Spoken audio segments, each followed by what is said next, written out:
Shalom לכולם, shalom חברים. Today, double portion, Matot and Masei.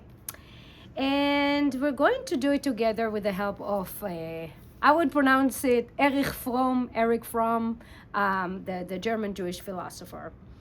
And let's begin by something that is a part of Fromm's writing, when he says that every human being needs a sense of self-worth. Now, the problem is that need, right, of self-worth can be satisfied in two very different ways. The first one is I value myself because I genuinely create things in the world. I value myself because I love. I value myself because I work, because I contribute. But the other way to achieve self-worth is I believe that I am valuable simply because I am me. And this is, of course, a view that Fromm had on narcissism. And this view is in his writing can be found on the 4th chapter of a book that is called The Heart of Man. The full title is The Heart of Man. It's Genius for Good and Evil. And the chapter is called Individual and Social Narcissism. It's fascinating. I really recommend the book. I also wanted to show this little book found here at Der Nister, which is Erich Fromm in Hebrew. It's called the Psychoanalyse והמטריאליזם ההיסטורי, Psychoanalysis and Historical Materialism. And look at that. It's really precious.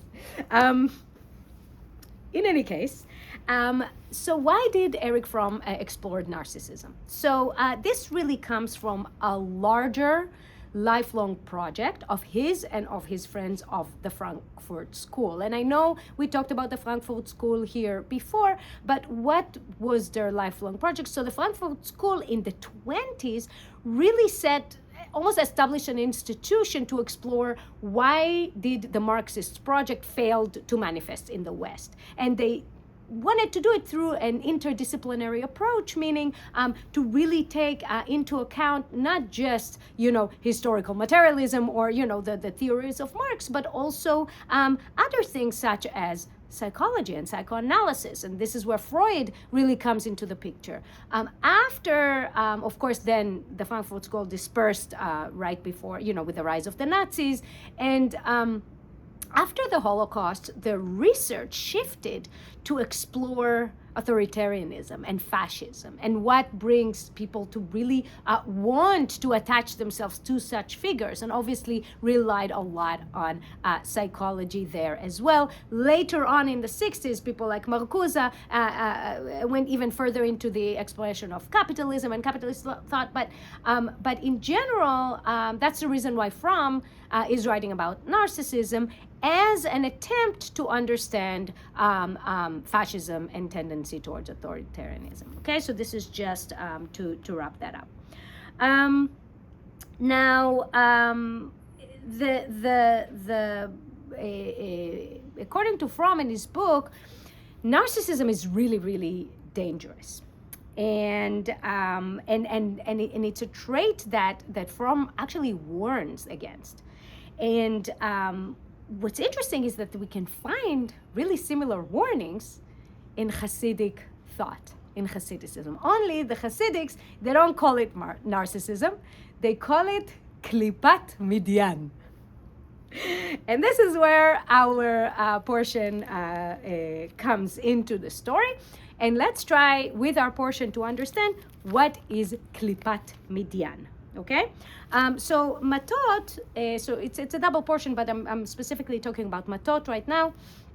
In the 2nd chapter, it appears one of the texts that I find one of the most difficult to read in the Torah. Of course, on a surface level, from a modern lens. So God tells Moses, "Nekom nikmat bnei Israel me'et hamidyanim, achar te'asef el amecha." So basically, it said exact vengeance on Midian. Israel's vengeance on Midian, and then die. So this is really powerful.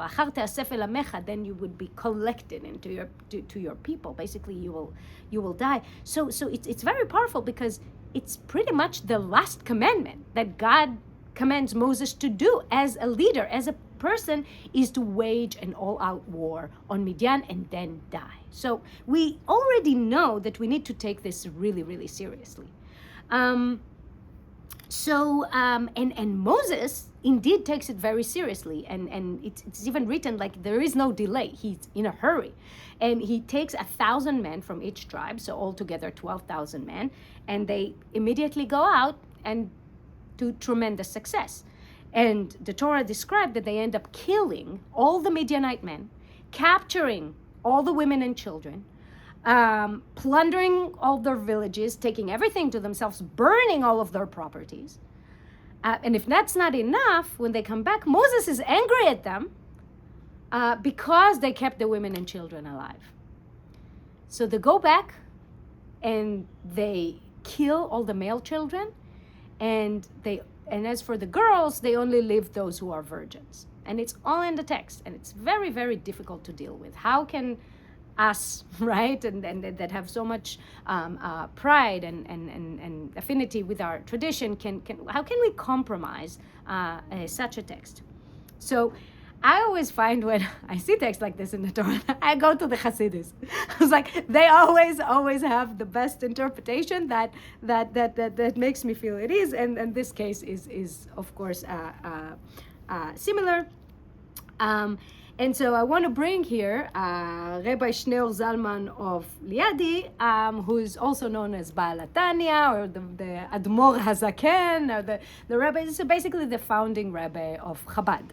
Okay, so a very important Hasidic person, and he basically, his Torah commentary is divided into two books, Or Torah and Likutei Torah, and in Likutei Torah, he has commentary on Matot, and he's saying all of this war against the Midianite is actually an inner war, okay? And it's an inner war against the most dangerous trait that is called Klipat Midian. Okay, now it's important to understand what is klipa.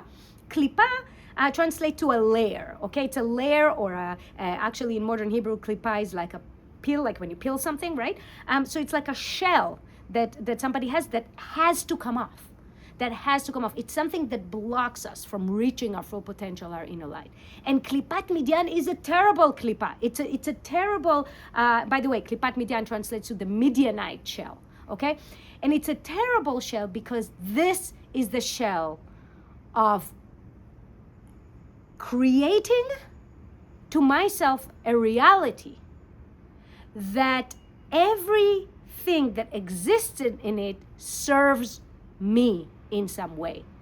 And anything that is outside of what serves me in some ways, outside of my reality, doesn't exist and doesn't matter, right? In other words, narcissism. But there's another important thing about Klipat Midian, about the Midianite shell, is that putting myself inside that wall, or me not really being able to see others or feeling constantly that others are in my way, has absolutely no rhyme or reason to it. So the Rebbes explain that Klipat Midian is the trait of Sinat Chinam. What does it mean, Sinat Chinam? Senseless hatred. So it comes with no reason. It's not that I am angry at someone who hurt me. It's not that I'm retaliating against someone who really caused me harm. It's not. No.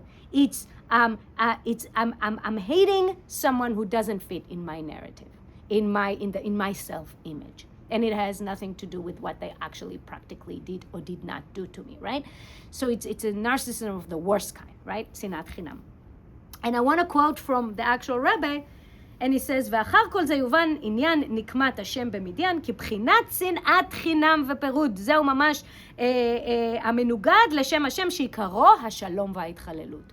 התקללות בכף. So I'm going to translate it. And after all this, the matter of Hashem's vengeance upon Midian can be understood for the aspect of senseless hatred and divisiveness stands in direct opposition to the name of God, the essence of which is peace and unification.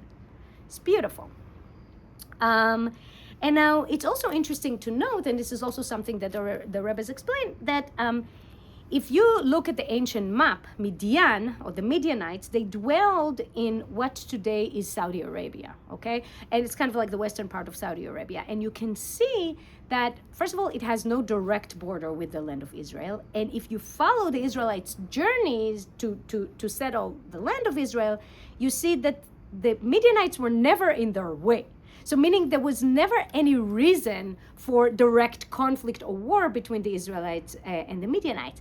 The opposite.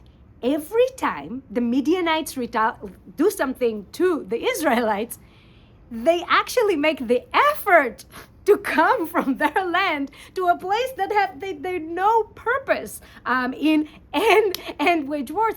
Or trying to get them to, I don't know, worship their gods, sleep with their women. So it's almost like the Midianites constantly start a conflict against Israel without a purpose, without rhyme or reason. And this is why the name Klipat Midian, or the Midianite shell, is the name that was chosen for senseless hatred. And you can see it geographically, which is really interesting. So let's get back to Erich Fromm, a couple of centuries after the Rebbe. Erich Fromm, when he talks in his book about narcissism, he takes it a step further from Freud, and he coins the term social narcissism. So what Fromm warns against, he said that narcissism is not just an individual thing. A society can be narcissistic as well. And he gives an example, and he says, like, instead of saying, I'm wonderful, right? I would say my nation is wonderful, or my religion is perfect, or my race is superior, or my political movement alone possesses the truth.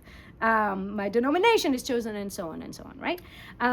So it feels less selfish because I'm speaking for a group, but Fromm said it's actually identical. It's the exact same mechanism, right? And what happens is that my identity becomes fused with the collective. And this is really, really dangerous, according to Fromm, because what it does is that it puts other groups outside of the reality that I created on my self-image. And because they are outside of my real reality, their blood is allowed. They don't matter. Anything can happen to them. And this is really dangerous. And Fromm writes this after the Holocaust, and it's kind of part of his idea of how it could happen. And I think that if you think about it this way, it's easier to understand why we are commanded to fight to the death with this shell, right? With this narcissism. And I want to share with you, before we conclude, another thing that is really, really beautiful in the text. So after God tells Moses, go exact vengeance on Midian, Moshe tells the people, he tells the Israelites. This is very beautiful. He says, "Hechaltzu me'itchem אנשים לצבא ויהיו על מדיין לתת נקמת אדוני במדיין." So basically what it says is, technically what it says is pick from among you people to go and participate in this war. But there's a grammatical error here. It should say יחלצו מאיתכם, meaning the people will pick from among you, right? But it says "hechaltu meitchem," which actually translates to pick yourselves from yourselves. Why is such a, error here? What does it mean, pick yourselves from yourselves?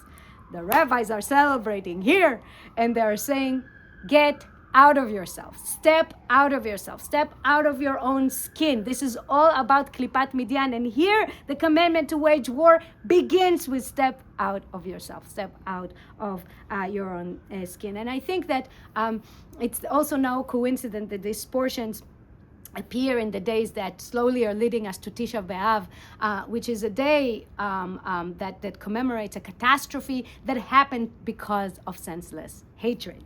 And so those portions are telling us, "Hechaltzu meitchem," get out of yourselves, get out of your own skins, because maybe only this way we will be able to prevent another catastrophe. Shabbat Shalom.